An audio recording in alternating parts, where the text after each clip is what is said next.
Hi, good morning. So I will be talking today in general about the workflow and the analysis of so-called next-generation sequencing data. In reality, I'm going to be focusing what we call now second-generation short-read technology, and how this technology could be enhanced or enabled by cloud computing in some situations. And as an example, I will be obviously referring to the system that we developed in Applied Biosystem, the SOLID system. And one of the things that bring us here is really this breathtaking pace of innovation that has driven sequencing into the forefront again in most areas of molecular biology. And with the introduction of a number of systems, including the SOLID system in 2007, but the 454 earlier than that, of these essentially single molecule cluster technologies that can massively parallel sequence on surface. And what has happened is that the increase in throughput of those machines is faster than the so-called Moore's law from the computer industry, where all of these hardware and computer doubles in a period of time.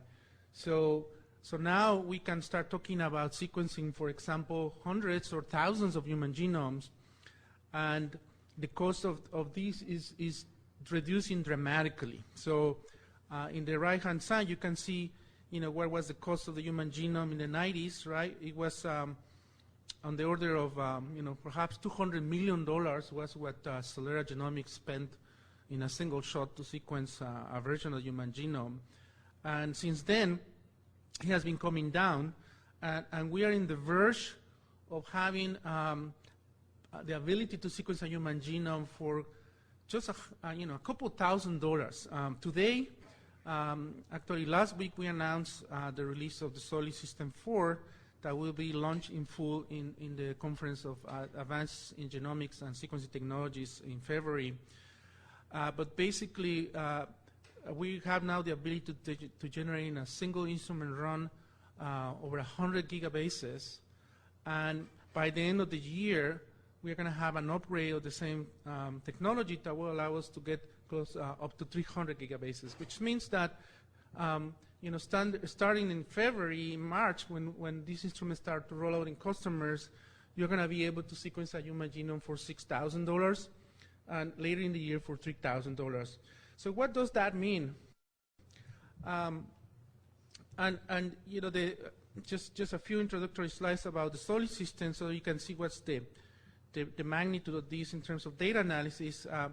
There's all of this is based on a scalability of the platforms.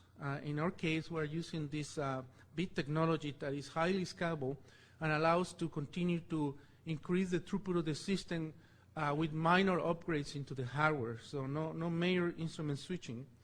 And has a flexibility in the ability to multiplex samples.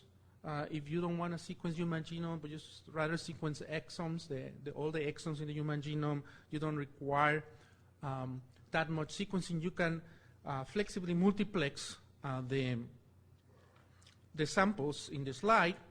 And since last year, we have also done significant improvements in the analysis and management of the data, but continues to be a challenge mainly because this continues increasing throughput. Right now, one slide of this instrument can generate about 1 billion reads, 1 billion 50-mer reads. So the instrument comes with 2 slides, and so you can imagine that just